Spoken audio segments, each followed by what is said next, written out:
சித்த வேதம் 62ஆம் நாள் தொடக்கம். ஆன்ம நேய அன்பர்கள் அனைவருக்கும் ஆத்ம வணக்கம்.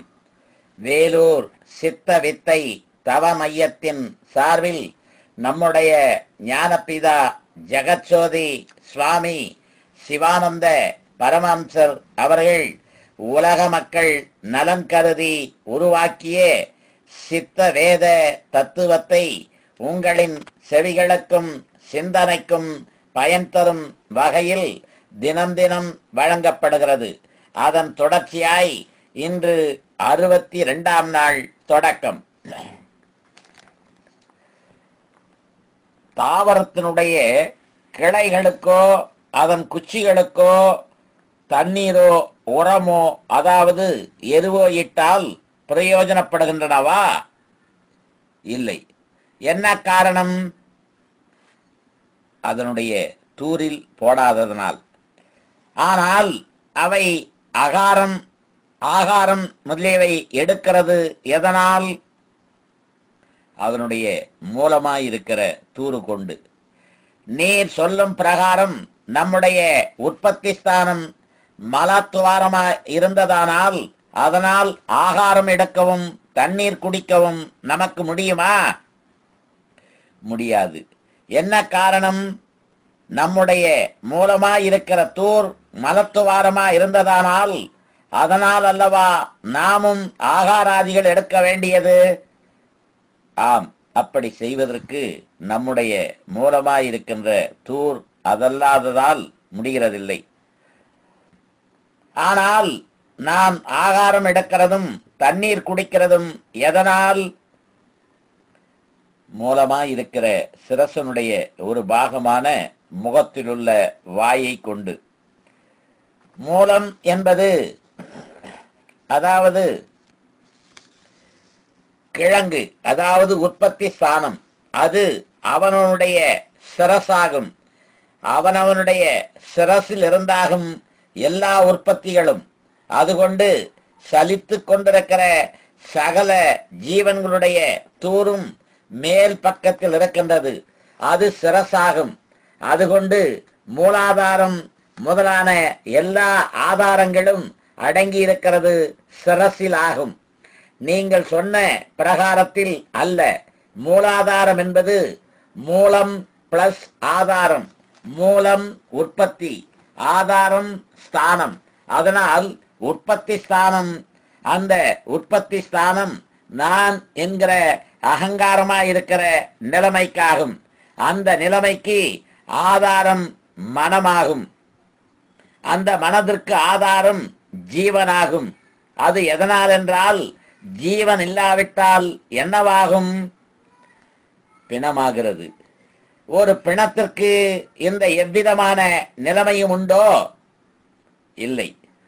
காரணம் என்னவாகும்? ஜீவன் இல்லாததனால். ஜீவன் இல்லாவிட்டால் ஆதாரங்களோ உலகமோ ஏதாகிலும் உண்டோ? ஒன்றுமில்லை.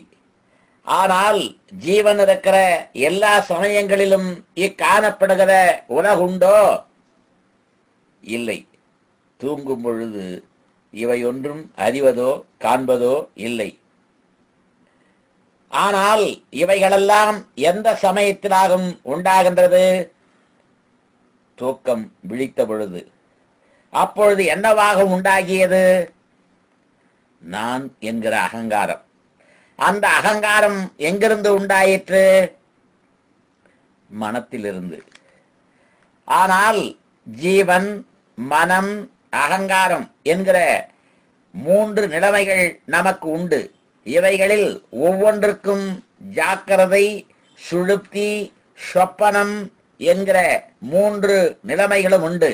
அதில் நான் என்கிற அகங்காரத்திற்குள்ள 3 நிலைமைகள் ஜாக்கிரதை, சுழுப்தி, சொப்பனம் இவைகளாகும்.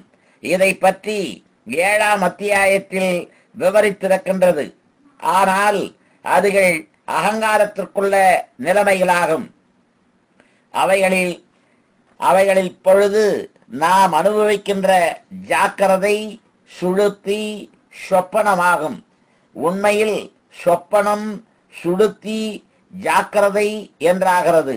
அதாவது சொப்பனத்தினுடையவும் ஜாக்கிரதையினுடையவும் மத்தியில் சுளுப்தி. அப்பொழுது முன் சொப்பனமும் அதன் பிறகு சுளுத்தியும் அதன் பிறகு ஜாக்கிரதையும் ஆகிறது.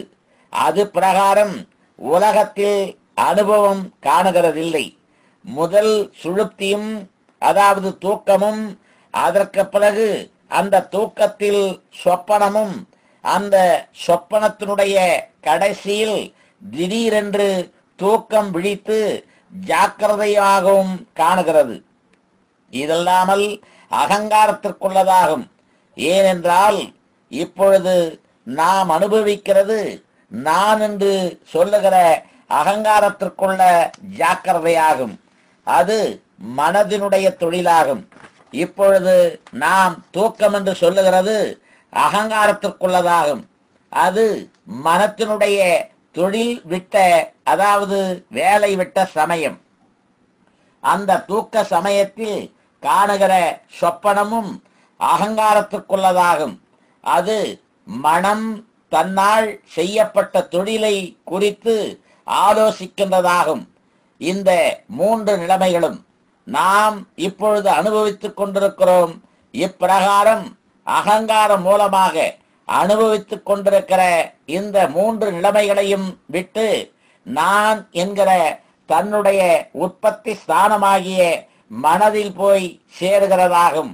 முதல் ஸ்தானம் அதாகும் உற்பத்தி ஸ்தானம். அதற்காகும் மூலாதாரம் என்று சொல்லுகிறது. அப்பொழுது நான் என்கிற அகங்காரம் தன்னுடைய உற்பத்தி ஸ்தானமாகிய மனதில் போய் சேருகின்ற சமயம் அது மனதினுடைய சொப்பன நிலைமை. அது எப்படி என்றால், அகங்காரம் சுஸ்தானத்தில், அதாவது வெளியினுள்ளில், அதாவது சங்கற்பிக்கின்றதற்கோ பிரத்யேகமாய், அதாவது தனியாய் அறிவதற்கோ கிரகிப்பதற்கோ, அதாவது தெரிவதற்கோ மனதிற்கு முடிகிறதில்லை. ஸ்தாபனை சக்தியெல்லாம் நான் என்கிற அகங்காரத்திற்கே இருக்கின்றதானால் அந்த அகங்காரம் தன்னுடைய உற்பத்தி ஸ்தானமாகிய மனதில் அடங்கின சமயம் பாக்கியத்தில், அதாவது வெளியினுள்ளில் யாதொன்றும் தெரிவதற்கு மனதிற்கு முடிகிறதில்லை. இது மனத்தினுடைய சொப்பனமாகும். அதாவது நான் என்கிற அகங்காரம் உற்பத்தி ஸ்தானத்தில் சேருகின்றதனால் இந்த நிலைமைக்காகும் மூலாதாரம் என்று சொல்லுகிறது. சுவாதிஷ்டானம் என்பது தன்னுடைய அடிஸ்தானம். அதாவது சுவஸ்தானம், சுவ பிளஸ் ஸ்தானம், சுவ தான், அதாவது தன்னுடைய ஸ்தானம், இருப்பிடம்.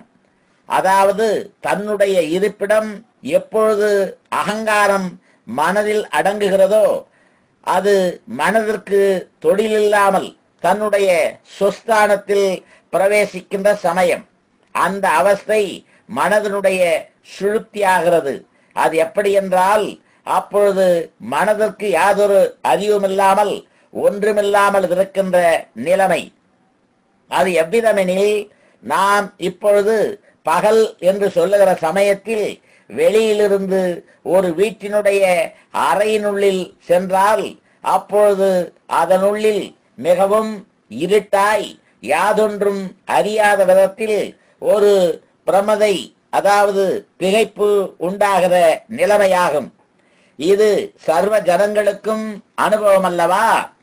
அந்த பிரகாரம் வெளியிலிருந்து அகங்காரமாய் இருக்கின்ற நான் என்கிற நிலைமை மனதில் சேருகிற சமயம் மனம் தன்னுடைய பாகிய விருத்தியெல்லாம் விட்டு தன்னுடைய சொஸ்தானத்தில் பிரவேசிக்கிறது. அது சமயம் மனதிற்கு யாதொரு பிரகாசமோ அறிவோ இல்லாமல் சுத்த இருட்டாய் ஒன்றும் அறியாமல் இருக்கிற அவஸ்தையாகின்றது. அது மனதனுடைய சுருப்தி ஆகின்றது. இதாகும் சுவாதிஷ்டானம் என்கிற நிலைமை. மணிபூரகம் என்பது மனதினுடைய ஜாக்கிரதா அவஸ்தையாகின்றது. அதாவது மணி என்பது மனம், பூரகம் என்பது நிறைப்பது. அப்பொழுது மணியாயிருக்கிற மனம் வேறொன்றும் இல்லாமல் ஜீவனோடு சேர்ந்து தானாகி நிறைகின்றது. அப்பொழுது அவ்விடம் ரொம்பவும் பிரகாசமாய் ஜொலிக்கின்றது. அது எப்படி என்றால், மேல் சொன்ன வீட்டினுடைய சிறிய ஒரு அறையின் உள்ளில் சென்ற பொழுது முதலில் இருட்டாயும் அவ்விடம் கொஞ்ச நேரம் இருக்கும் பொழுது நல்ல பிரகாசமாகி அங்கிருக்கிற எல்லா நிலைமைகளும் சுகமாய் காணுவதும் அறிவதும் செய்கிறது. நன்று. நாளைக்கு தொடர்வோமா? ஆத்ம வணக்கம்.